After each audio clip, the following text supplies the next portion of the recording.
ด้วยพระคุณบุญสูงส่งประทับอยู่ทุกวันคืนยั่งยืนยงราชมั่นคงโสมนัสจิรัตติการน้อมส่งเสด็จสู่สวรรค์คาลัยเคียงคู่องค์ภูวนัยเนาสถานณแดนดินถิ่นทิพย์พยวิมานตราบชั่วการสถิตมั่นนิรันดร์เทินทะสถิตในดวงใจตราบนิรันดร์สมเด็จพระนางเจ้าสิริกิติ์พระบรมราชินีนาถพระบรมราชชนนีพันปีหลวงน้อมสำนึกในพระมหากรุณาธิคุณอันหาที่สุดมิได้ข้าพระพุทธเจ้าข้าพระบาทถวยราชพระศกนิกรจังหวัดลำพูน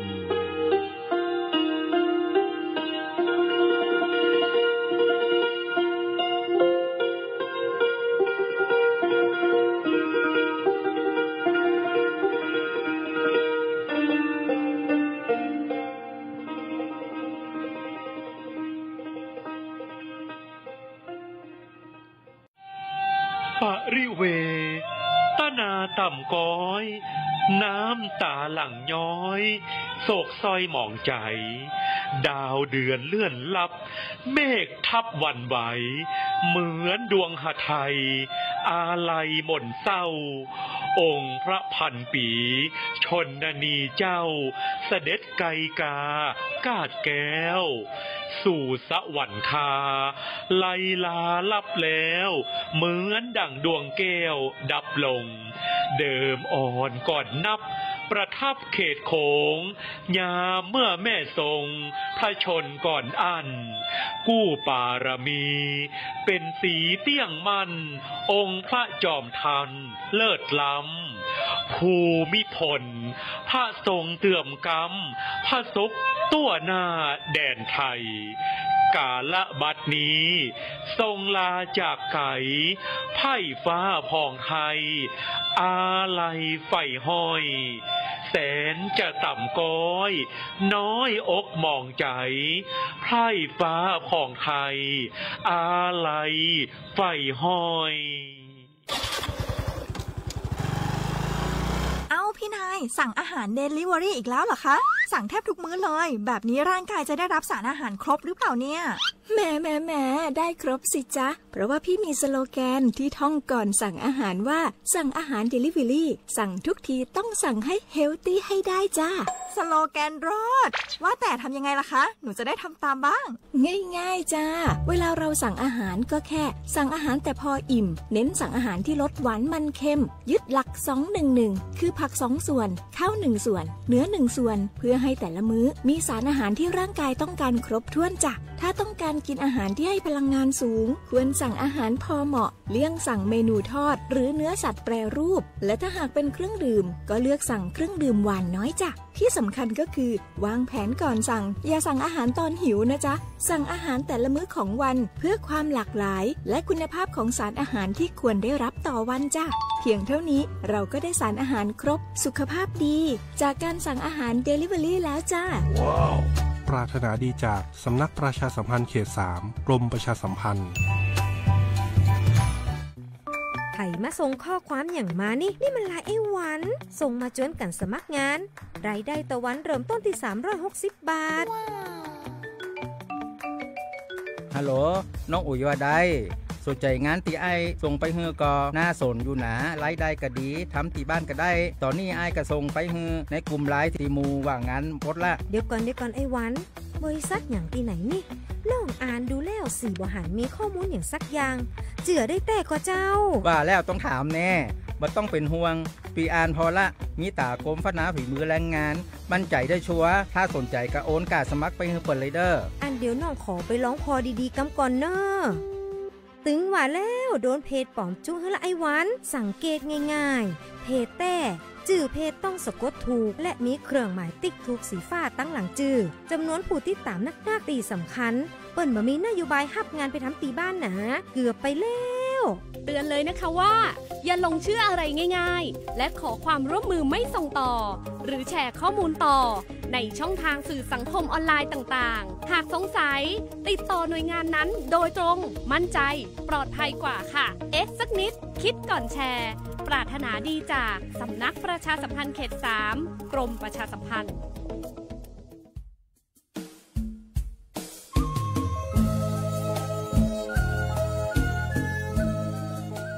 พระธาตุเด่นพระรอดขลังลำไยดังกระเทียมดีประเพณีงามจามเทวีศรีหริพุนชัยท่านกำลังฟังสถานีวิทยุกระจายเสียงแห่งประเทศไทยจังหวัดลำพูนสำนักประชาสัมพันธ์เขต 3 กรมประชาสัมพันธ์ส่งกระจายเสียงในระบบ FM Stereo Multiplex ความถี่95 เมกะเฮิรตซ์จากอาคารเล็กที่113หมู่ที่10ตำบลบ้านกลางอำเภอเมืองจังหวัดลำพูนจากนี้ไปสถานีเชิญท่านรับฟังรายการมองลำพูนค่ะ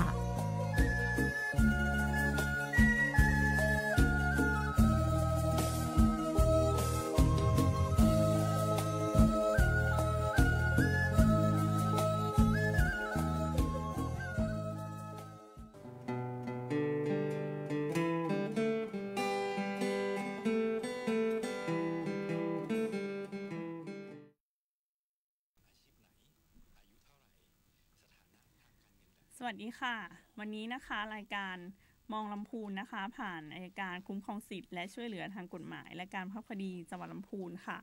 ดิฉันวาสินีนันทกว้างชาวเหนือนะคะรองอัยการจังหวัดค่ะปฐมพงษ์ทองโรยครับนิติกรปฏิบัติการครับค่ะวันนี้มาพร้อมกับฝนเนาะใช่ฝนตกตั้งแต่เมื่อคืนหลายวันแล้ว ผ้าไม่แห้งแล้วตอนนี้ไม่รู้ทำไงจะอบก็กลัวผ้าจะหดก็เลยทำยังไงก็ใส่ซ้ำอุ้ยแรงมากวันนี้เราจะมาพูดเรื่องอะไรครับมันก็คือว่าเดือนที่แล้วไหมที่เราไปเรือนจำใช่เมื่อเดือนที่แล้วนะคะเราก็ได้เข้าไปให้ความรู้นะคะกับผู้ต้องขังในเรือนจำจังหวัดลำพูนแล้วทีนี้เกิดอะไรขึ้นแล้วก็มีประเด็นที่ผู้ต้องขังเนี่ยเขาอยากได้ความรู้นะคะเขาก็สอบถามว่าเนี่ยติดคุกแล้วทำไมถึงถูกยึดบ้านยึดบ้านยึดรถยึดเงินในบัญชีก็ติดคุกแล้วยึดทำไมนั่นสิยึดทำไมเนี่ยได้อภัยโทษแล้วนะทำไมเขาถึงต้องเสียเงินอยู่หรือว่าติดไปแล้วอะไรอย่างนั้นอย่างนี้วันนี้ก็เลยจะมาอธิบายให้ฟังอธิบายให้ความรู้นะคะเกี่ยวกับเรื่องการดำเนินการบังคับโทษปรับนะคะในคดีความผิดเกี่ยวกับยาเสพติดจริงๆแล้วเนี่ยถ้าเป็นคดีที่เป็นความผิดอาญาเนี่ยศาลเนี่ยก็อาจจะมีคำพิพากษาเนาะจำคุกหรือปรับด้วยก็ได้มันก็มีหลายแบบนะที่กฎหมายกำหนดไว้ให้จำคุกเฉยๆปรับเฉยๆทั้งจำทั้งปรับอะไรพวกนี้ส่วนใหญ่เนี่ยในคดียาเสพติดนะคะตามประมวลกฎหมายยาเสพติดเนี่ยค่ะก็จะเป็นกรณีที่ถ้าเรามียาเสพติดหรือว่านำเข้าผลิตจำหน่ายเสพได้ไหมเสพด้วยแต่เสพเนี่ยก็จะมีวิธีการอีกแบบนึงนะคะแต่ถ้าสมมติว่าเป็นการมีไว้นำเข้าส่งออกเพื่อเอาไว้ขายเอาไว้จำหน่ายให้กันก็ผิดนะยาเสพติดเนี่ยไม่เอาตังก็ผิดนะคะ ซึ่งส่วนใหญ่เนี่ยที่เจอบ่อยๆก็คือว่ายาเสพติดให้โทษประเภทหนึ่งคืออะไรรู้จักไหมยาเสพติดให้โทษประเภทหนึ่งแอมเฟตามีนยาบ้าเนี่ยเจอบ่อยเฮโรอีนอย่างเงี้ยค่ะก็เป็นยาเสพติดให้โทษประเภทหนึ่งเนาะไอ้พวกนี้จะระบาดเยอะก็ระบาดมานานแล้วแหละเคยก็ได้ยินตั้งแต่เป็นเด็กน้อยจนตอนนี้ก็จริงๆมันเป็นเรื่องระบาดที่น่ากลัวมากเลยนะผมเคยแบบว่าไปตัดผมที่แถวบ้านหรอก็ตัดอยู่เงี้ยก็ปุ๊บลุงก็โกนหนวดโกนอะไรให้เราไปเนาะแล้วก็คุยไปคุยมาลุงก็บอกเนี่ยโอ้ตัดทั้งวันเลยเหนื่อยไม่ค่อยไหวเหนื่อยแล้วดีนะเสพไปหลายเม็ดแต่ทุกวันนี้ลุงไม่อยู่แล้วก็คือมันก็ระบาดมาตั้งแต่เราเด็กจนเราโตก็ยังระบาดอยู่งงมากอย่างอยู่ลำพูนเนี่ยส่วนใหญ่จะเป็นแบบว่าคำให้การของผู้ต้องหามันจะเป็นกรณีว่าแบบซื้อมาแล้วเอาไปขายต่อนี่นะแต่เคยอยู่ที่ฝางคำให้การของฝางคือเขาเดินเอามาให้เฉยๆอยากให้ติดหรือเปล่าอยากให้ติดอยากให้เสพอะไรอย่างเงี้ยเนี่ยมันก็ทำให้ ยาเสพติดเนี่ยมันระบาดมากนะคะแล้วซึ่งมันก็ไม่ได้มีผลกับผู้กระทำความผิดเกี่ยวกับยาเสพติดเพียงแค่คนเดียวมันจะมีผลถึงคนอื่นด้วยเมื่อก่อนเราก็เคยจะเห็นข่าวเนาะที่แบบว่าเป็นอาจารย์นี่เนาะแล้วเอาไปปล่อยในโรงเรียนอย่างเนี้ยเพราะว่ามีเจตนาที่จะเพื่อให้เด็กติดเนาะแล้วก็จะเป็นจะได้เป็นเอเย่นก็มีรู้สึกตอนนั้นไม่แน่ใจว่าจังหวัดไหนแต่มีเคสเหมือนกันมันก็จะกระทบกับตัวผู้กระทำความผิดเองเนาะสังคมครอบครัวครอบครัวไม่ได้เสพไม่ได้ขายไม่ได้อะไรด้วยไม่ได้ขายไม่ได้จำหน่ายอะไรด้วยแล้วเกี่ยวข้องยังไงนั่นสินะเดี๋ยวเราจะมาอธิบายให้ฟังว่าอาจจะเดือดร้อนครอบครัวอย่างรุนแรงก็ได้เพราะว่าก็มีที่มาปรึกษาเราเนาะว่าต้องทำยังไงอะไรเงี้ยค่ะเคสจริงๆล่าสุดเมื่อกี้เลยเมื่อกี้เลยเหรอเมื่อกี้เลยก็คือมีเงินในบัญชีอย่างเงี้ยมีลูกอยู่อะไรอย่างเงี้ยแต่พอเราสอบถามไปสอบถามมาเนาะก็เป็นเงินที่ปปส.ยึดไปแล้วก็หมดเลย เพราะว่าก็คือมีผู้กระทำความผิดเกี่ยวกับยาเสพติดแล้วก็โดนจับไปแล้วก็มีเงินอยู่ในบัญชีอย่างนี้ใช่ไหมใช่แล้วก็ลูกจะเอามาใช้ปรากฏว่าเอามาใช้ไม่ได้เพราะว่าถูกปปส.อายัดไว้แล้วแต่อาจจะยังไม่ได้ยึดแต่ว่าก็อายัดไว้แล้วล่ะอายัดไว้แล้วช่วยบอกอัยการด้วยเนาะปปส.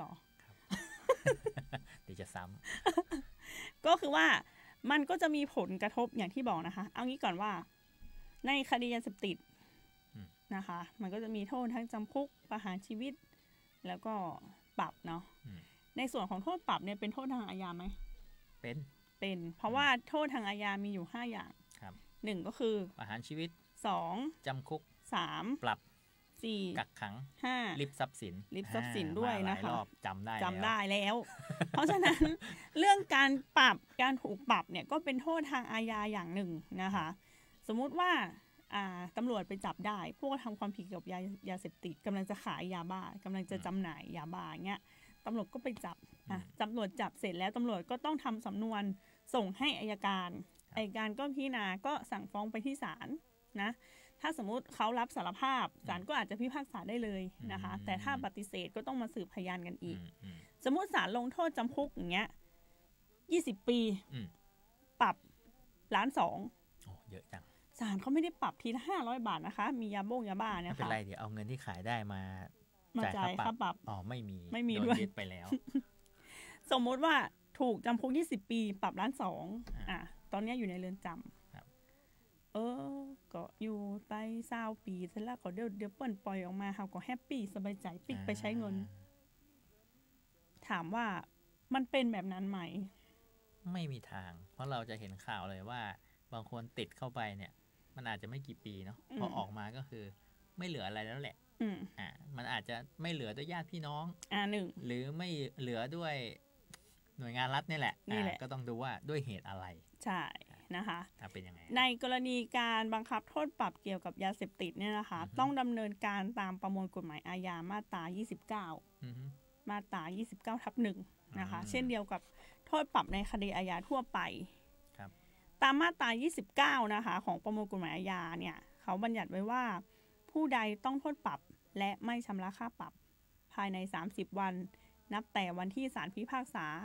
ผู้นั้นจะต้องถูกยึดทรัพย์สินหรืออายัดสิทธิเรียกร้องในทรัพย์สินเพื่อชำระค่าปรับหรือมิฉะนั้นจะต้องถูกกักขังแทนค่าปรับนะคะแต่ถ้าศาลเห็นเหตุอันควรสงสัยว่าผู้นั้นจะหลีกเลี่ยงไม่ชำระค่าปรับศาลจะสั่งเรียกประกันหรือสั่งให้กักขังผู้นั้นแทนค่าปรับไปพลางก่อนก็ได้มีขังไปพลางก่อนก็มีด้วย อย่างกรณีเมื่อกี้ศาลพิพากษาจำคุก20 ปีปรับ1.2 ล้านไอตัวผู้กระทำความผิดก็เข้าคุกไปละอยู่ในเรือนจำไอ1.2 ล้านเนี่ยก็ต้องจ่ายนะคะเป็นค่าปรับบางคนคิดว่าเข้าไปแล้วจบมันก็บ่จบง่ายนะคะค่าปรับเนี่ยก็ต้องเอามาชำระศาลภายใน30 วันนับแต่วันที่ศาลพิพากษาว่าผู้นั้นกระทำความผิดนะคะแล้วถ้าสมมติว่าไม่ชำระต้องถูกยึดทรัพย์สินที่มีอยู่หรืออายัดด้วยใช่ไหมหรืออายัดสิทธิ์เรียกร้องในทรัพย์สินที่ตัวเองมีอยู่ตรงเนี้ยต่างกับที่ปปส.เอายังไงเพราะว่าเราก็จะเห็นข่าวว่าบางทีแบบอาจจะคนแถวบ้านเนาะค้ายา แล้วเราก็จะเห็นว่ามีการถูกปปส.ยึดทรัพย์ไปมีการเอาทรัพย์ออกมาขายทอดตลาดอะไรอย่างเงี้ยยึดไปตรวจสอบว่าเป็นทรัพย์ที่ถูกได้มาจากการกระทำความผิดเกี่ยวกับยาเสพติดหรือไม่ซึ่งต่อมาศาลจะมีคำพิพากษาให้ตกไปเป็นของกองทุนปปส.แบบนี้อันนี้มันก็จะเป็นของปปส.ไปดำเนินการแต่ถ้าศาลไม่ได้สั่งแบบนั้นนะคะมันก็จะเอามาชำระค่าปรับก็ต้องคืนจริงๆก็ต้องคืนก่อนหรือเปล่าถ้าสมมุติยึดไปตรวจสอบแต่ส่วนใหญ่เขาก็ไม่คืนมันก็เป็นยาเสพติดอยู่แล้วก็ต้องเอาแล้วล่ะใช่มันก็เลยมีปัญหานะคะที่เราบอกว่าเราได้เข้าไปในเรือนจำแล้วเขาก็ถามว่าผู้ต้องขังเนี่ยเขาก็ถามนะคะว่าเนี่ยผมถูกยึดบ้านเนี่ยขายยาบ้ามาเนาะก็เอาไปซื้อบ้านซื้อรถยนต์รถเครื่องซื้อปืน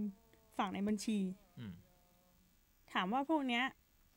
จะถูกนำมาชำระค่าปรับได้ยังไงอัยการนะคะหลังจากที่ศาลเนี่ยมีคำพิพากษาแล้ว30 วันแล้วเราผู้ต้องโทษเนี่ยไม่ชำระเงินนะคะค่าปรับ1.2 ล้านอย่างที่บอกเมื่อกี้ทางศาลนะคะก็จะส่งคำบังคับหมายบังคับคดีทั้งหมดเนี่ยส่งมาที่อัยการนะคะอัยการก็จะดำเนินการตรวจสอบทรัพย์สินตามอำนาจหน้าที่ของอัยการที่กฎหมายให้ไว้นะคะตรวจสอบทั้งหมดตรวจสอบไปที่ดินธนาคารขนส่งก็ตรวจสอบว่ามีทรัพย์สินอะไรบ้างนะคะถ้าเจออัยการก็จะดำเนินการแจ้งให้บังคับคดีเนี่ยสำนักงานบังคับคดีเนี่ยยึดถ้าเป็นที่ดินนะคะที่ดินมันไม่หนีอยู่ละมันมีอยู่ละแต่ท่านยึดที่ดินแต่ท่านครับเงินตัวนี้เนี่ยมันเป็นเงินที่ผมได้มาก่อนผมจะค้ายานะครับ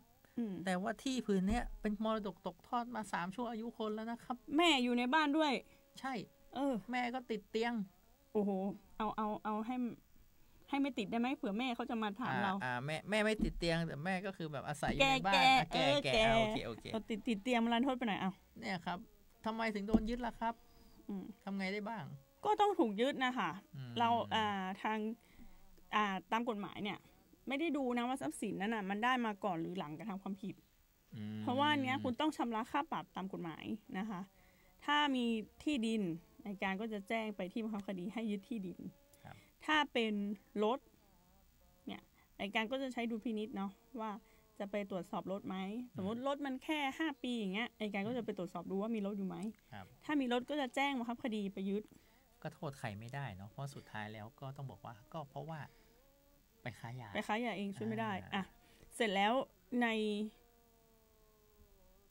บัญชีธนาคารอัยการก็จะมีหนังสือไปสอบถามหมดเลยนะคะว่าธนาคารไหนผู้ต้องโทษเนี่ยเปิดบัญชีไว้บ้างมีเงินเท่าไหร่นะคะเราก็จะตรวจสอบทั้งหมดนะคะแล้วก็ยึดทรัพย์สินหรืออายัดสิทธิเรียกร้องในธนาคารไว้เพื่อชำระค่าปรับซึ่งก็มีคำถามว่าแล้วถ้าไม่อยากให้ถูกยึดบ้านเนี่ยทำยังไงอย่างที่บอกเมื่อกี้มีที่กับบ้านแม่อยู่ในบ้านตัวเองอยู่ในคุกตอนนี้ทำยังไงอัยการตรวจเจอทรัพย์สินแล้วเป็นบ้านเนี่ยแล้วก็ศาลก็ออกหมายอะไรมาจะยึดแล้วทำยังไงมีคนมาถามเราแบบนี้ไหมมีในเรือนจำแล้วก็มีทั้งนอกเรือนจำด้วยถ้านอกเรือนจำก็คือว่าตัวญาติพี่น้องเนี่ยส่วนใหญ่จะเป็นแม่เนาะที่มาถามเรา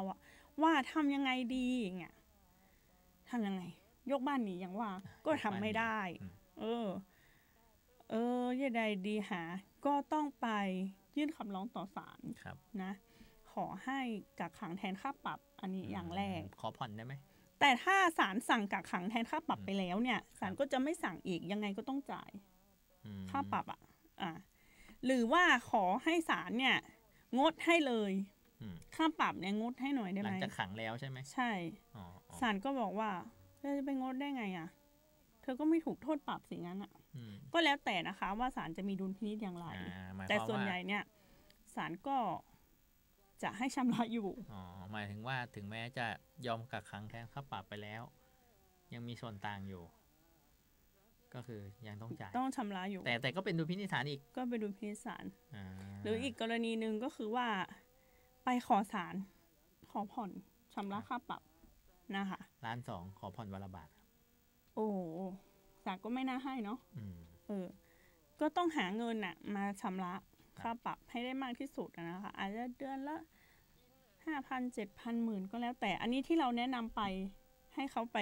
ยื่นคำร้องต่อศาลเนี่ยเขาก็ไปหลายรายเนาะแล้วศาลก็ให้ชำระด้วยวิธีการผ่อนชำระทุกเดือนละ 5,000 7,000 ไม่อย่างนั้นทรัพย์สินมันก็ทรัพย์สินของตระกูลนะเนาะมันก็จำเป็นละไม่งั้นก็จะถูกยึดที่ออกขายเข้าตลาดเหมือนเดิมอย่างที่บอกนะคะครับแล้วในกรณีนี้เนี่ยมันก็จะเดือดร้อนกับตัวญาติพี่น้องที่อยู่ข้างนอกด้วยอย่างที่บอกว่าการกระทำความผิดเกี่ยวกับยาเสพติดเนี่ยมันไม่ได้มีผลเฉพาะเราคนเดียวนะคะบางทีมันก็มีเคสเนาะที่แบบว่าเป็นที่ดินผืนใหญ่อย่างเงี้ยแล้วก็ปรากฏว่าอาจจะเป็นตัวบิดาเองเนาะหรืออาจจะเป็นญาติพี่น้องในนั้นเนี่ยก็โดนต้องโทษค่าปรับคดียาเสพติดเหมือนกันแต่ปรากฏว่าเวลามาดูที่ปุ๊บเนี่ยในนั้นอะอยู่กันเป็นคุ้มเลยก็คือว่าเป็นที่แปลงใหญ่เนาะบ้านเราอะก็อยู่เป็นที่แปลงใหญ่ที่เก้าที่อุ้ยเงี้ยแล้วก็ใส่ชื่อหลายคนใช่หรือบางทีก็ใส่ชื่อคนเดียวก็มีหรือใส่ชื่อคนเดียวหรือใส่ชื่อหลายคนก็ได้อะแล้วมีคนใดคนหนึ่งเนี่ยถูกจับในคดียาเสพติดแล้วศาลพิพากษาให้มีโทษปรับด้วยก็ต้องยึดที่เนี้ยที่เราอยู่กันหลายๆคนเนี่ยเอาขายเพื่อชำระค่าปรับแล้วก็แบ่งเงินตามส่วนคืนกับคนที่อยู่ในที่แปลงอื่นก็เดือดร้อนอยู่ดีสมมติว่าที่แปลงเนี้ยมีวาสินีมีปฐมพงษ์2 คนสมมติว่าปฐมพงษ์ขายยาบ้าเธอขายก็แล้วกันนะผมกำลังจะชิงเลยว่าใครจะขายคุณปฐมพงษ์ขายยาบ้าคุณปฐมพงษ์โดนจับเป็นเจ้าหน้าที่รัฐเนี่ยขายยาบ้านี่โทษหนักขึ้นอีกนะคะโดน2 เท่าโดน2 เท่า3 เท่า4 เท่าไม่รู้กี่เท่า2นะน่าจะ2 เท่า2ก็พอแล้ว2 เท่าเป็นคนธรรมดาขายยาบ้าโดนแล้วนี่เธอเป็นข้าราชการเธอขายยาบ้าเธอโดนอีกนะคะอีกโดนเพิ่มโทษโดน2.4 ล้านเลยทีนี้2.4 ล้านแล้วเสร็จแล้วก็คุณปฐมพงษ์มีชื่ออยู่ในกรรมสิทธิ์ในที่ดินร่วมกันกับวาสินีมีชื่อกรรมสิทธิ์ร่วมกันปรากฏว่าอัยการตรวจสอบทรัพย์สินเจออัยการก็จะมายึดที่แปลงนี้เพื่อเอาขายเข้าตลาดแล้วนำเงินมาชำระค่าปรับสมมติว่าถ้าขายเนี่ยจะได้1 ล้านมันก็ต้องแบ่งคนละครึ่ง500,000เป็นของปฐมพงษ์500,000เป็นของวาสินี500,000ก็ชำระไปแล้ววาสินีก็ได้เงิน500,000แต่ถามว่าวาสินีไม่ได้อยากได้เงินค่ะยังอยากอยู่ในที่นี้บ้านฉันในที่ไปแล้วมันก็จะเดือดร้อนกับวาสินีว่าถ้าไม่อยากถูกยึดที่ดินแปลงนี้เพื่อออกขายบังคับคดีเนี่ยก็ต้องไปหาตังมาชำระค่าปรับให้คุณปฐมพงษ์ไปเดือดร้อนเขาอีกไปเดือดร้อนอีกเธออย่าขายนะยาบ้านะเนี่ยเห็นไหมมันก็จะทำให้เกิดความลำบากเพราะว่าตอนที่เราไปในเรือนจำผู้ต้องขังก็บอกว่าแม่ก็แก่รายได้แม่ก็น้อยมีแค่เงินผู้สูงอายุหรือทำงานได้เงิน 9,000 เอาจ่ายศาลไปแล้ว 7,000 เหลือกิน 2,000 อะไรอย่างเงี้ยก็อัยการก็ไม่รู้จะช่วยยังไงก็มันทำตามกฎหมายเนาะก็เลยบอกว่าก็ไปขอศาลลดลงจาก 7,000 เหลือ 5,000 ได้ไหมอะไรอย่างเงี้ยก็แล้วถ้าอย่างนี้มีไหมครับผู้ต้องขังที่บอกว่าไม่เป็นไรหรอกก็ยึดก็ยึดไปเพราะยังไงติดแบงก์อยู่แล้วก็คือจำนองอยู่แล้วบ้านผืนนี้อาจจะราคา1.5 ล้านคุณบอกคุณจะเอาผม1.2 ล้านใช่ไหมขายจริงอาจจะได้แค่1 ล้านเดียวแหละต้องเอาไปจ่ายแบงก์หมดหลวงอย่าหวังเลยจะได้ก็เธอว่าเอกชนกับหลวงอันไหนใหญ่กว่ากันนะปรากฏว่าในทางกฎหมายถ้ามีการขายทอดตลาดทรัพย์แล้วปรากฏว่ายังมีการค้างค่าปรับศาลอยู่ศาลได้ก่อนศาลชนะแบงก์บอกแต่ฉันจำนองก่อนนะไม่ได้กฎหมายบอกก็ไม่เป็นไรก็เธอก็รับความเสี่ยงไปแล้วกันสรุปก็คือ อย่างนี้ ในทางปฏิบัติจริงๆซึ่งแบงก์ก็คงไม่มีใครมาตรวจสอบเนาะที่บอกว่าคุณจะกู้เงินฉันเหรอคุณขายยาบ้าหรือเปล่าคุณขายยาบ้าหรือเปล่าก็ไม่มีมันเป็นไปไม่ได้ก็ธนาคารเขาก็มีความเสี่ยงถ้าเป็นแบบนี้มันก็จะเสียหายอย่างที่เราเมื่อกี้เนาะมันคือการเสียหายในเชิงเศรษฐกิจเสียหายในเชิงครอบครัวเสียหายในเชิงสังคมเงี้ยและอย่างนี้พอมันลามไปถึงแบงก์เนาะธนาคารมันก็เสียหายในเชิงโครงสร้างของธุรกิจในเศรษฐกิจไปกันใหญ่เลยไปกันใหญ่เพราะฉะนั้นอย่าขายยาบ้าครับเฮโรอีนเฮโรอีนด้วยก็อย่ายุ่งเกี่ยวกับยาเสพติดดีที่สุดเนาะเพราะว่าอันก็ติดคุกก็ไม่สนุกเนาะเดี๋ยวเราพักครึ่งแรกกันก่อนนะคะให้ผู้ฟังเนี่ยหายใจหายคอก่อนนะคะใครที่มีข่าวว่าลูกหลานในบ้านเกี่ยวข้องกับยาเสพติดเนี่ยก็รีบไปบอกให้หยุดการกระทำนั้นเลยเพราะว่าอาจจะกระทบถึงบ้านช่องห้องหอของเราได้นะคะแล้วเดี๋ยวช่วงหลังวันนี้ใช้คำว่าช่วงหลัง ไม่มีช่วงบ่ายแล้ว สุดยอดมากเดี๋ยวเราอาจจะมาดูว่าเราจะไปเรื่องอื่นด้วยอีกไหมอาจจะมีเรื่องบัญชีม้าไหมเพราะช่วงนี้ฮอตมากเมื่อกี้เพิ่งมาเลยเอาอีกแล้วมีแต่เพิ่งมาทั้งนั้นเลยเนาะอาจจะมีเรื่องบัญชีม้าเรื่องอะไรเดี๋ยวเรามาคุยกันต่อในช่วงครึ่งหลังค่ะโอเคครับเดี๋ยวพักก่อนนะครับ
ค่ะ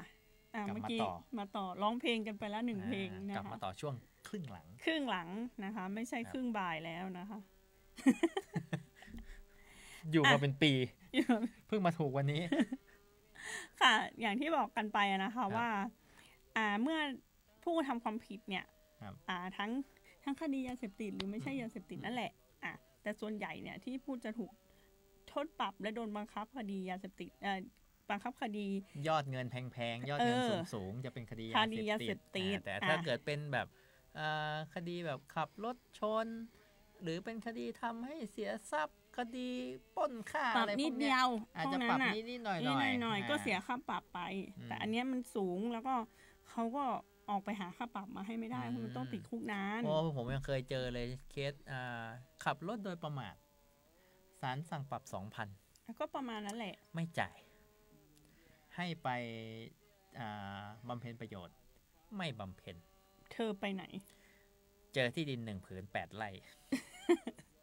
กับเงิน 2,000 บาทโอเคยึดเลยไหมยึดแต่ก็สุดท้ายก็คือก็รีบไปจ่ายไม่จ่ายอีกกลับไปบำเพ็ญประโยชน์เหมือนเดิมศาลใจดีครับสุดยอดเลยศาลนี่เขาเมตตานะคะเขาก็คงมองว่าจำนวนเงินไม่เยอะเงี้ยก็ดีเหมือนกันที่ตัวเองไม่ได้เป็นศาลคงไม่เมตตาด้วยค่ะอย่างที่บอกนะคะว่าเนี่ยการบังคับโทษปรับต้องชำระค่าปรับภายในกำหนดด้วยนะคะถ้าไม่ชำระค่าปรับภายในกำหนดอย่างที่บอกว่าค่าปรับอาจจะเยอะเป็นล้านเป็น 5-6 แสนหรือ 2,000 บาทแบบเนี้ยก็จะถูกบังคับโทษปรับนะคะแล้วมันก็จะยุ่งยากไม่ใช่แค่ว่าตัวเราครอบครัวหน่วยงานรัฐอื่นๆด้วยนี่จะยึดที่ดิน1แปลงเนี่ยของผู้กระทำความผิดเนี่ยศาลละ1อัยการละ2บังคับคดี3สำนักงานบังคับคดี3ปปส4ตำรวจ55หน่วยงานแล้ววุ่นวายมากค่ะศาลก็จะมีอำนาจออกหมายบังคับคดีเพื่อยึดทรัพย์หรืออายัดทรัพย์สิทธิเรียกร้องของผู้กระทำความผิดนะคะเพื่อใช้ค่าปรับนะคะในส่วนนี้มีกฎหมายนะมีกฎหมายให้เจ้าหน้าที่รัฐทำนะคะอันนี้ทำความเข้าใจกับทุกท่านว่าการกระทำของเจ้าหน้าที่รัฐเนี่ยที่เขากระทำการอะไรออกไปต้องมีอำนาจให้ทำไม่ฉะนั้นเนี่ยเจ้าหน้าที่รัฐก็ทำไม่ได้ต้องมีคนอำนาจอยู่ด้วยไม่ใช่มีอำนาจตามกฎหมายก็คือว่าต้องมีอำนาจตามกฎหมายที่กำหนดไว้จากรัฐธรรมนูญ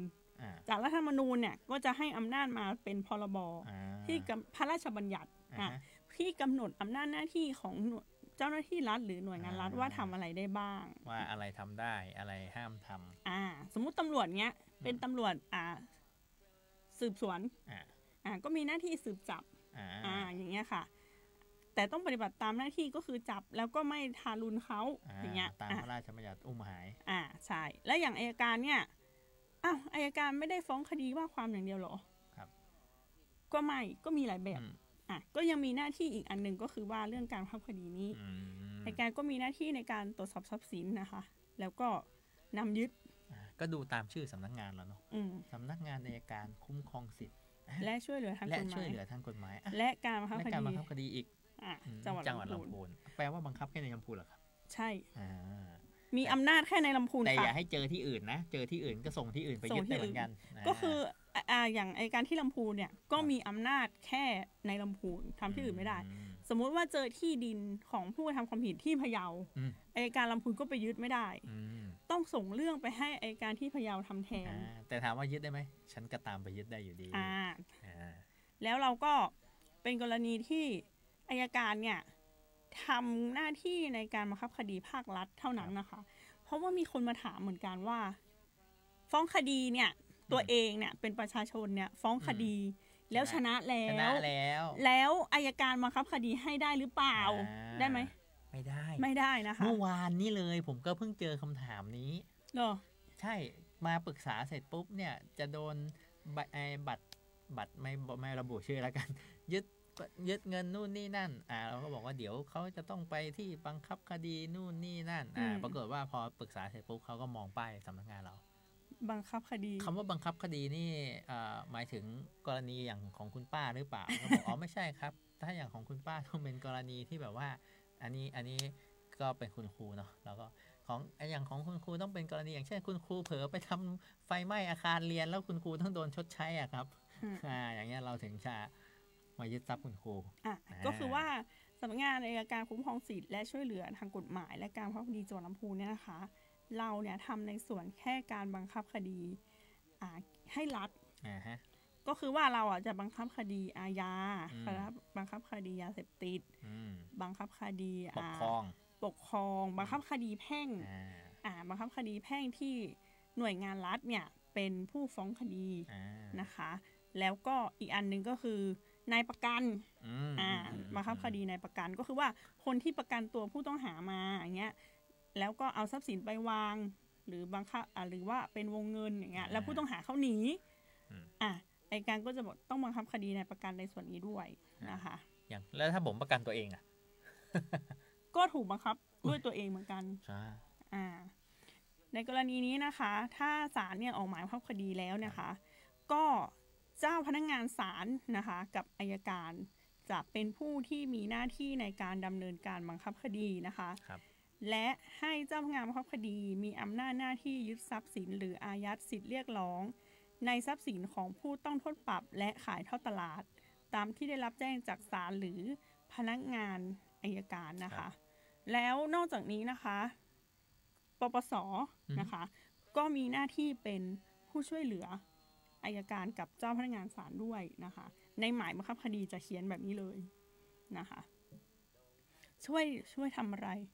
ก็อาจจะช่วยเก็บของให้เพราะว่าสมมุติว่าเรายึดรถยนต์มา1 คันยึดได้อย่างเงี้ยที่อัยการไม่มีที่เก็บนะคะที่บังคับคดีก็ไม่มีที่เก็บอาจจะขอความร่วมมือจากปปส.เก็บให้หน่อยอะไรอย่างเงี้ยค่ะก็สนับสนุน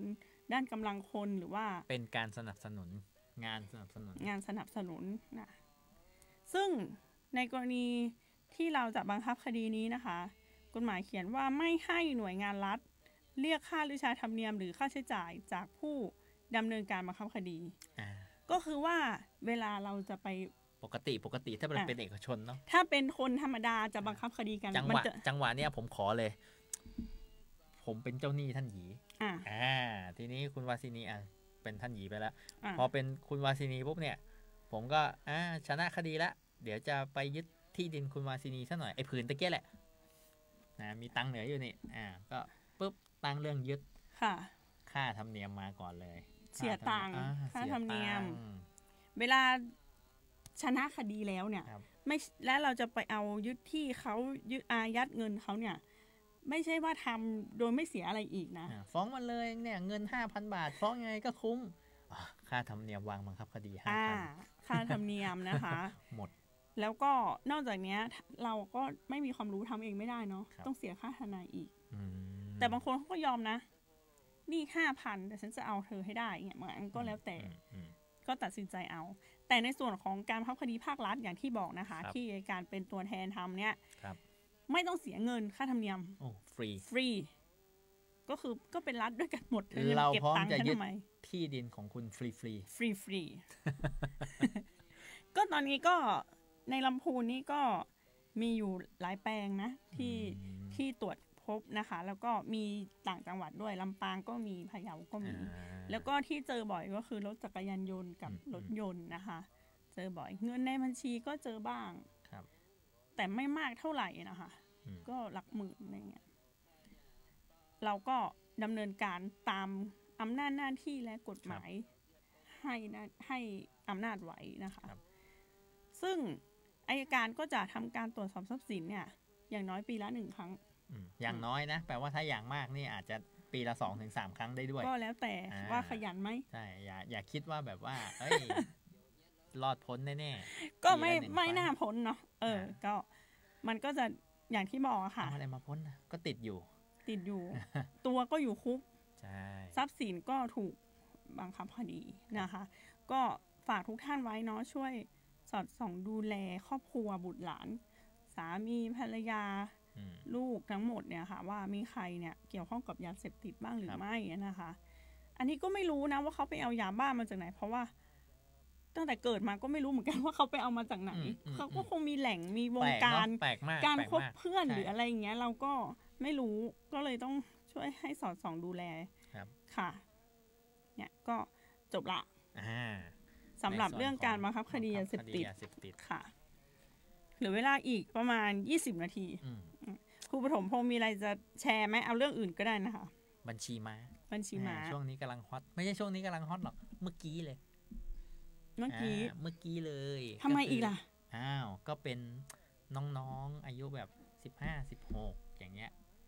มาปรึกษากับเราจริงเหรอใช่แล้วครับเมื่อกี้เลยเหรอเมื่อเช้านี่เหรอเมื่อกี้เลยครับก่อนเราจะกินข้าวเที่ยงเมื่อกี้กันนิดเดียวแล้วน้องเข้ามากับใครอ่ะพ่อแม่เหรอน้องเข้ามากับอาจารย์คุณครูใช่ก็คือน้องใช้คำว่าอาจจะถูกหลอกแต่น้องได้300จิตตีเลยก็คือตอนเนี้ยก็ไม่รู้เดี๋ยวก็คงอาจจะต้องไปดูข้อเท็จจริงเนาะว่าคนที่มาหลอกเนี่ยเขาหลอกเป็นอาชีพเลยไหมก็คือเพื่อนด้วยกันอายุไล่ๆกันเพื่อนนี่แหละค่ะเดี๋ยวเล่าให้ฟังแล้วคือยังไงเพื่อนชวนเปิดบัญชี300 บาทใช่แล้วก็โดนคดี2 คดีโดนคดีไปแล้วใช่ไหมโดนเรียบร้อยถ้าไม่โดนคดีไม่มาหาหรอกค่ะเพราะฉะนั้นก็เลยกลายเป็นว่าตัวคนที่มาชวนเนี่ยเขาชวนเพื่อจะหาอย่างนี้ไปเรื่อยๆโดยที่ตัวเองไม่เดือดร้อนเลยหรือว่าจริงๆตัวเองโดนอายัดไปแล้วก็โดนไปด้วยคิดว่าน่าจะโดนไปด้วยก่อนแล้วนี่จะเล่าให้ฟังนะคะว่าเรื่องบัญชีม้าตอนนี้แนวโน้มของผู้ที่จะเปิดบัญชีม้าจะเป็นเด็กที่อายุน้อยลงเรื่อยๆ1ก็คือว่าถ้าเด็กกระทำความผิดเขาขึ้นศาลเยาวชนเขาไม่จะถูกติดคุกอะไรอย่างเงี้ยไม่มีหรอกมีแต่จะแก้ไขบำบัดพฤติกรรมแนวโน้มของไอ้พวกมิจฉาชีพเขาก็จะไปหาเด็กนี่แหละเขาก็เลยเหมือนกับใช้ช่องทางนี้ในการหาประโยชน์แล้วก็นี่ไง Facebook แชทไปสิน้องเปิดบัญชีให้พี่หน่อยพี่ให้300พี่ให้1,000และเด็กน้อยอายุ12 13 14 15 300 1,000ก็เยอะแล้วเด็กก็ก็เปิดบัญชีไป4 2 3บัญชีเด็กเขารู้นะว่าเขาได้เงินแล้วให้เอาบัญชีให้คนอื่นใช้แล้วกลายเป็นว่าเราจะเห็นนะว่าอายุมันน้อยลงจำนวนมากขึ้นเปิดกว้างขึ้นเริ่มเข้าไปโรงเรียนอย่างที่เราคุยแม้แต่เรื่องยาเสพติดเมื่อกี้ไหมว่ามันก็เริ่มมาจากในโรงเรียนด้วยใช่ตอนนี้บัญชีม้ามันก็เริ่มเข้าไปโรงเรียนแล้วแล้วคนมาหลอกแทนที่จะเป็นบุคคลภายนอกเป็นเพื่อนกันมาหลอกต่อก็เนี่ยเคยว่าความนะคะคดีเนี่ยแหละบัญชีม้านี่แหละน้องอายุ17กว่าต้อง18 ปีเศษละถ้าอายุเกิน18จะไปขึ้นศาลผู้ใหญ่เขาเรียกว่าศาลยุติธรรมธรรมดาเนาะถ้าลำพูนก็คือศาลจังหวัดลำพูนแต่คดีนั้นตอนนั้นอยู่เชียงใหม่ก็ขึ้นศาลจังหวัดเชียงใหม่เป็นกรณีช่อโกงประชาชนร่วมกันช่อโกงประชาชนเพราะน้องคนนี้เปิดบัญชีม้าตอนนั้นฟ้องร่วมกันช่อโกงถ้าน้องอายุต่ำกว่า18เนี่ยน้องก็ทำความผิดเนี่ยจะไปที่ศาลเยาวชนและครอบครัวถ้าลำพูนก็จังหวัดลำพูนนะคะน้องคนนี้อายุ18 ปีเศษเกิน18ก็ต้องมาศาลจังหวัดเชียงใหม่ก็มาเจออัยการมาเลยผูกโบมัดผมเปียแกะ2ข้างมาเลยมากับคุณแม่มาจากจังหวัดทางภาคกลางถูกอัยการฟ้องก็คือรับเงินจากการถูกหลอกเนี่ยมา130,000เลยเหรอ130,000 บาท130,000นี่คือหมายถึงว่าไปโกงเงินเข้ามา130,000ก็หลอกลุงก็คือว่ามีคนไปหลอกลุงให้โอนเงินลุงก็โอน130,000เข้าบัญชีน้องคนนี้แล้วน้องก็กักเอาไว้อีกทีนึงก็มันก็ไปเลยไงเพราะน้องเปิดบัญชีเฉยๆไม่รู้ว่ามันอยู่ที่น้องหรือว่ามันไปเลยเก็ตไหมเราก็ไม่รู้ว่าน้องร่วมขบวนการด้วยหรือถูกเปิดบัญชีเฉยๆแม่น้องก็บอกว่าน้องไม่รู้เรื่องเลยค่ะไม่รู้เรื่องเลยเหรอน้องไม่รู้เรื่องน้องไม่ได้ทำอัยการเนี่ยก่อนเขาจะฟ้องคดีเนี่ยเขามีพยานหลักฐานพอสมควรน่าเชื่อว่ากระทำความผิดตำรวจเนี่ยเขาไปดูแชทน้องนะที่คุยกับคนที่ขอให้เปิดบัญชีน้องก็คุยเลยได้ 1,000 เหรอคะเปิด2 บัญชีเหรอคะโอนเงินได้เลยค่ะแล้วมันมีน้องเริ่มจะถูกอายัดบัญชีหรือแจ้งข้อหาตำรวจเรียกน้องก็แชทไปคุยกับคนที่ให้เปิดบัญชีตอนนี้ตำรวจเรียกหนูแล้วนะคะหนูต้องทำยังไงคะรู้หมดเขาบอกคุณแม่คะลูกคุณแม่รู้ค่ะไม่ใช่ไม่รู้ถ้าอย่างนี้ทำไงดีครับสู้ติดแน่แพ้ติดเลยก็เลยบอกว่า จะสู้ก็แล้วแต่หรือว่าจะรับสารภาพแล้วหาเงินมาคืนเขาแล้วก็ไปปิดบัญชีซะเพราะบัญชีเป็นชื่อเธอ500 บาท300 บาท 1,000 บาทแลกอนาคตมีประวัติการทำความผิดด้วยนะคะแต่คดีเนี้ยผู้ทำความผิดมี2คนก็คือเขาโอนเข้า2บัญชีน้องกับแม่ก็เลยต่อรองว่าขอคืนครึ่งนึงจาก130,000ในหาร2ขอคืนครึ่งเดียวและอีกครึ่งนึงลุงไปตามเอาจาก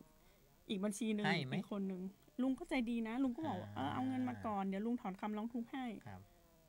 มันก็ต่อรองกันได้ไงแต่สมัยนี้น่าจะไม่ได้แล้วไหมอันที่คุณวาสินีพูดเนี่ยอาจจะเป็นก่อนที่เขาจะมีพรกของอันนี้ไหมของจำไม่ได้แล้วนะเพราะว่าน่าจะนานแล้วอาจจะเป็นช่วงที่ยังไม่มีเรื่องไอ้ที่เขาฟ้องเป็นคดีบัญชีม้าเนาะก็เลยกลายเป็นความผิดฉ้อโกงที่ยอมความได้บัญชีม้ายอมได้ไหมบัญชีม้ายอมไม่ได้จ้ะฉะนั้นเลยคิดว่าน่าจะเป็นก่อนหน้านั้นก่อนหน้านั้นมันก็ตอนนี้ยอมไม่ได้แล้วก็คือถึงจะคืนก็มีคดีติดตัวละเสียประวัติด้วยนะคะอันนี้อย่างที่บอกก็คือว่านอกจากดูแลบุตรหลานเรื่องยาเสพติดแล้วดูด้วยนะว่าเล่นโซเชียลเนี่ยเล่นอะไรเปิดบัญชีม้าให้คนอื่นเขาหรือเปล่าอย่างนี้เกิดสมมติว่ากู้กยศอยู่นี่จบเลยนะทำไมโดนอายัดทุกบัญชีไม่ได้เงินไปเรียนแล้วไม่ได้เรียนหนังสือด้วยเนี่ยแล้วกว่าคดีจะจบแล้วเราก็ไม่รู้ว่าไอ้เงินกยศนี่คือเข้ามาแล้วก็ล็อกตายอยู่นั่นเลยเบอร์จะโดนยึดด้วย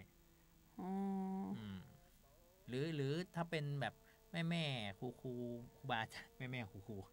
แม่หรือครูบาอาจารย์เนาะก็อาจจะต้องมีการเตือนในเรื่องของเขาเรียกอะไรนะดิจิตอลวอลเล็ตต่างๆไม่ระบุชื่อ มันก็มีอยู่ไม่กี่เจ้าหรอกเนี่ยก็บางทีแบบเฮ้ยรับโอนเงินให้หน่อยหรือไม่ก็โอนเงินให้หน่อยเดี๋ยวหรือไม่ก็เดี๋ยวถอนเงินมาให้หน่อยรับโอนเงินให้พี่หน่อยเสร็จแล้วโอนให้พี่อีกทีนึงไม่ได้เปิดบัญชีนะไม่ได้เปิดบัญชีม้าเลยเคสอย่างเงี้ยน้องมีบัญชีออนไลน์อยู่ใช่ไหมใช่ค่ะเนี่ยเราสนิทกันรับโอนเงินให้พี่หน่อยแล้วก็เดี๋ยวโอนให้พี่อันนั้นอันนี้อันนู้นอย่ารับโอนเงินให้ใครนะคะแล้วก็บอกว่าใช้บัญชีเธอสิมาใช้บัญชีฉันทำไมใช่แค่รับโอนเงินใครจะมาอ้างแล้วบอกว่าไม่มีบัญชีซึ่งความเป็นจริงสมัยนี้เนาะอยู่บ้านก็เปิดบัญชีได้ค่ะออนไลน์การจะบอกว่าไม่มีบัญชีแล้วมาอ้างว่าช่วยหน่อยเนี่ยบางทีกลายเป็นว่าอันเนี้ยจริงๆเราประโยชน์เราก็ไม่ได้ด้วยบัญชีม้าแล้วก็ไม่ได้ขายด้วยติดคุกโดนเฉยก็ต้องพิสูจน์ความบริสุทธิ์ของตัวเองให้ได้ซึ่งมันก็ไม่น่าเชื่อไงใช่ไหมคะครับเรื่องบัญชีธนาคารหรือบัตรประชาชนอะไรพวกเนี้ยพาสปอร์ตเนี้ยมันเป็นของใครของมันไงมันให้ยืมไปใช้ไม่ได้คือมันรู้โดยทั่วไปโดยสามัญสำนึกของคนอยู่แล้วว่ามันให้ไปไม่ได้เงี้ยค่ะบัตรประจำตัวบัตรประจำตัวประชาชนพาสปอร์ตทุกวันนี้พกไหมครับบัญชีค่ะพกทุกวันพกอยู่ในแอปโทรศัพท์ครับบัตรประจำตัวประชาชนอันนี้เป็นสิ่งสำคัญเนาะมันก็เหนื่อย เดี๋ยวนี้ดำรงชีวิตต้องระมัดระวังหลายส่วนเพราะว่าตอนเคสเมื่อเช้าเนี่ยที่มีการมาสอบถามเนาะก็บอกว่าเนี่ยคดีเนี้ยน้องโดนโทรไปถามแหละบอกว่าเนี่ยโดนอายัดไว้ตั้งแต่ปีที่แล้วกลางปีเราก็เลยแบบเขาก็เลยปีที่แล้วกลางปีใช่อาจารย์ก็เลยมาถามว่าแบบแล้วอย่างนี้เมื่อไหร่จะโดนแจ้งข้อกล่าวหาแล้วเมื่อไหร่คดีจะจบนู่นนี่นั่นเนาะก็เลยบอกว่าเนี่ยอาจารย์ครับพอดีว่าช่วงก่อนไปนั่งดูข่าวเขาก็บอกว่าเดี๋ยวนี้ไอ้พวกบัญชีม้าพวกอายัดเนี่ยมันทำจากส่วนกลางได้เนาะตอนนี้มันอาจจะเป็นไปได้ว่าสพ.นึงอาจจะมีตำรวจที่เป็นพนักงานสอบสวน2 คน3 คนตอนนี้แบกกันอยู่คนละประมาณ 800-900 สำนวนในเรื่องของบัญชีม้าเพราะฉะนั้นอาจจะไม่ได้ช้าครับแต่อยู่ในคิวตำรวจเขางานเยอะนะเขาไม่ใช่งานน้อยคืองานปกติก็อาจจะเยอะอยู่แล้วพอมาโดนบัญชีม้าที่มาออนไลน์อย่างเงี้ยก็คือแบบรู้ตัวอีกทีเงยหน้าขึ้นมาอุ้ย800 สำนวนอยู่ในมือแล้วก็คือว่าถ้าสมมติว่าเราอยากได้ข้อมูลอะไรเราก็ไปถามหน่วยงานได้เลยนะจริงๆแล้วถ้าน้องโดนอายัดบัญชีแต่กลางปีที่แล้วเนี่ยจริงๆน้องควรจะติดตามคดีติดตามเรื่องของตัวเองตั้งนานแล้วติดตามเพื่อไปติดตาราง ติดตามเพื่อจะได้แก้ไขว่าตัวเองต้องสู้คดีแบบไหนอะไรแบบนี้ค่ะแต่ส่วนใหญ่ก็แนะนำให้สารภาพไปเถอะเพราะว่าขายบัญชีจริงประมาณนี้เนาะไหนตอนนี้เรามีอะไรเพิ่มเติมอีกไหมไม่มีช่วงนี้กระแสก็ไม่ค่อยมีอะไรอุ้ยมีสิเราก็จะเห็นดารานักร้องท่านหนึ่งที่ไปออกรายการโหนอะไรสักอย่างว่านี่ไงที่บอกว่าไปซ่อมรถแล้วรถหายก็มันอู่เดิมไหมคนละอู่จ้ะโอ้ยคราวนี้เป็นคนละอู่กันซึ่งอันเนี้ยในความผิดเนาะเราต้องบอกว่าอันนี้อาจจะเป็นเรื่องของความผิดยักยอกถูกไหมครับเพราะว่ารถเอาไปซ่อมกับเขาแล้วทีนี้เราก็จะเห็นบางครั้งไอเรื่องเนี้ยนอกจากไอการที่รับโอนบัญชีอะไรพวกเนี้ยบางครั้งเราอาจจะมีเคสเนาะท่านวาซินีครับคุณวาซินีครับผมมีโทรศัพท์ iPhone มาขายผมขายให้ 15,000 พอเอาบ้างรุ่นไหน17ไม่เอา Pro Max No ทำไมถูกเกินซึ่งบางคนไม่คิดแบบนั้นบางคนก็เลยซื้อซะเลยซึ่งอย่างเงี้ยมีโอกาสที่จะโดนรับของโจรซึ่งตัวที่เราจะเห็นเลยว่าเคสของดาราท่านเนี้ยนักร้องท่านเนี้ยที่บอกว่ามีการเอารถไปเนาะทีนี้คนที่ซื้อเนี่ยแน่นอนสุ่มเสี่ยงแต่ถามว่าจะมีความผิดไหมอาจจะต้องดูเรื่องของเจตนาราคามันไม่สมเหตุสมผลและราคาเราไม่ทราบเพราะว่าในข่าวเราไม่ได้ลงละเอียดขนาดนั้นเจตนาแต่ที่ติดตามข่าวเมื่อเช้ารถอยู่เชียงใหม่อยู่ใกล้เชียวมันก็อยู่มีว่าเจตนาด้วยว่าก่อนซื้อตรวจสอบไหม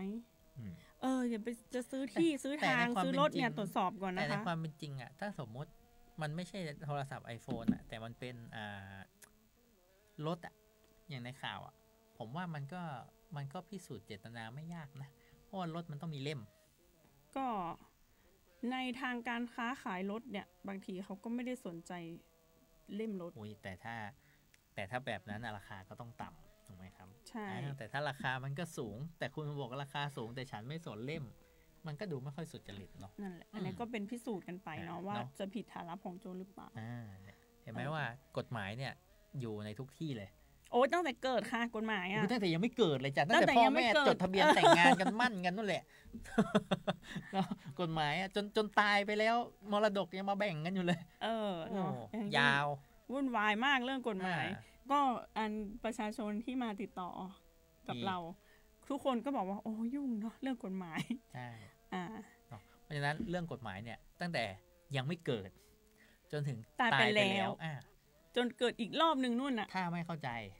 มาถามเราได้ถ้าสมมติว่าอยากได้คำแนะนำเนาะที่ดูสมเหตุสมผล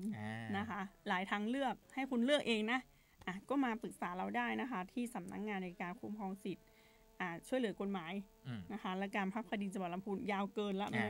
ชื่อหายไปชื่อมันยาวพูดตกละมาได้นะที่ตึกสำนักงานอัยการนั่นแหละที่หลังคาสีแดงเนาะแล้วก็มีโคมเยอะๆมีโคมเยอะๆที่อยู่ข้างๆกับที่ว่าการอำเภอเมืองลำพูนนะคะมาติดต่อเราได้ที่ชั้น1เนาะเดินเข้าไปก็อยู่ขวามือผ่านรปภ.ก่อนนะคะแล้วก็มาปรึกษาได้เนาะเป็นหนี้